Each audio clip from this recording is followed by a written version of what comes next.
اگر آپ چاہتے ہیں کہ ہماری ویڈیو بر وقت آپ تک پہنچ جائیں تو ہمارے چینل کو سبسکرائب کر کے بیل آئیکن کے بٹن کو دبا دیں اور ہمیں لائک اور شیئر بھی کر لیں۔ Thank you.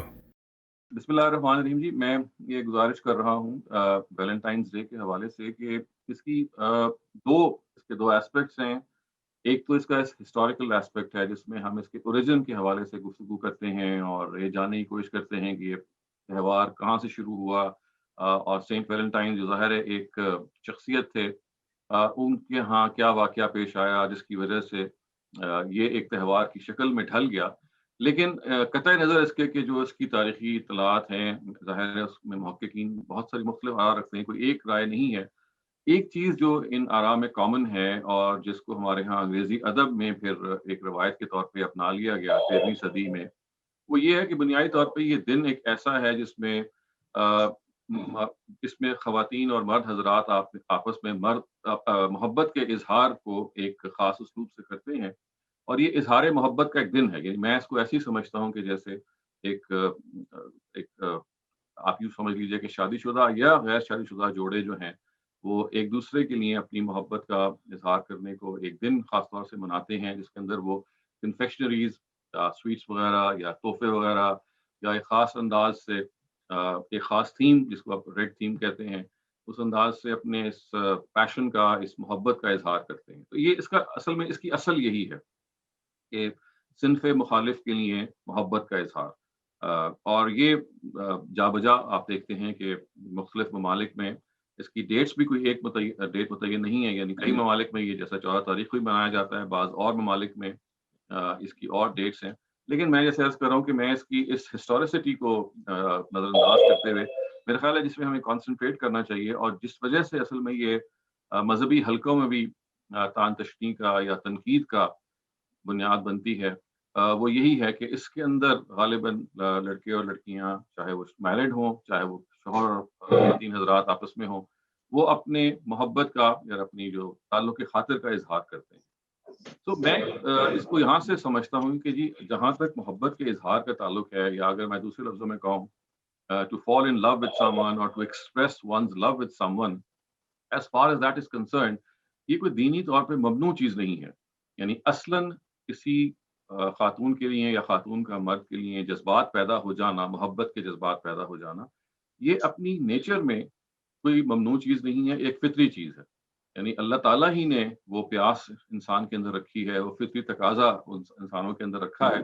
جس میں لڑکے لڑکیوں کے ساتھ، لڑکیاں لڑکوں کے ساتھ، یا مرد خواتین کے ساتھ اور خواتین مرد کے ساتھ اپاہم انٹریکٹ کرتے ہیں، اور ایک اسٹرانگ اپیل ہوتی ہے دونوں کی ایک دوسرے کے لیے۔ اور اسی وجہ سے چونکہ یہ نیچرلی انسان کے اندر ان بلٹ ہے، تو احساسات اور جذبات پیدا ہونا شروع ہو جاتے ہیں۔ ان احساسات اور جذبات کا جو اظہار ہے، دین چاہتا یہ ہے کہ اس کو ایک خاص سلیقے اور طریقے میں کاربند کرے۔ تو اصلاً تو یہ دیکھیے کہ اپنی نیچر میں اظہار محبت ہو، یا اس تعلق کا اظہار ہو جو خواتین اور مرد حضرات کے درمیان ہو جاتا ہے، چاہے وہ شادی سے پہلے ہو اور چاہے وہ میاں بیوی کے درمیان ہو، اٹ از ایبسولوٹلی نیچرل۔ تو جو کلام ہو سکتا ہے، جو گفتگو ہو سکتی ہے، وہ یہ کہ ان جذبات کے اظہار کا جو طریقہ اختیار کیا جاتا ہے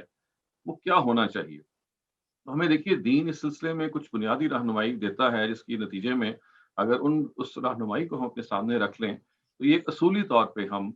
جتنے بھی اس طرح کے تہوار ہیں ان کے بارے میں ہم خود اپنی زندگی میں رائے بھی دے سکتے ہیں، اور جتنا جتنا وہ اس سے ہم آہنگ ہیں اتنا شامل بھی ہو سکتے ہیں۔ تو دیکھیے ایک جو سب سے بڑی اور اہم ترین چیز ہے جو دین ہمیں بتاتا ہے اس معاملے میں، وہ نظروں پہ پہرا بٹھانا ہے، ہم غض بصر کہتے ہیں۔ اور یہ قطع نظر اس کے کہ ہم کس تہوار کی گفتگو کریں گے، ایک زندگی کا ایک عمومی ہمیں ہدایت دی گئی ہے کہ آپ کو بہرحال اپنی نظروں میں پہرا بٹھانا ہے، اپنی نظروں کو آپ نے you should not let your eyes take undue liberty، اور اس میں دوسرے صنف کو تاڑنا یا ان کے جسمانی خصائص کا جائزہ لینا، اس پہ ہمیں اللہ تعالیٰ یہ کہتے ہیں، یا قرآن مجید میں صراحتاً کہتے ہیں کہ نہیں، یہ بہرحال ہمیں اس سے اعتراض کرنا چاہیے۔ اور جیسے کہ ہمیں معلوم ہے کہ قرآن مجید ہمیں جب بھی کوئی بات کہتا ہے تو اس میں بنیادی طور پہ جو اس کی علت ہے، جس کی وجہ ہے، خداوند تعالیٰ یعنی آپ مقصد کہہ لیجیے، بلکہ یعنی مقصد جو ہے جس حکم کو اللہ تعالیٰ ہمیں دیتے ہیں، وہ یہی ہوتا ہے کہ ہمیں اندر سے پاک دیکھنا چاہتے ہیں، ہمیں اندر سے پیوریفائڈ دیکھنا چاہتے ہیں۔ تو اسی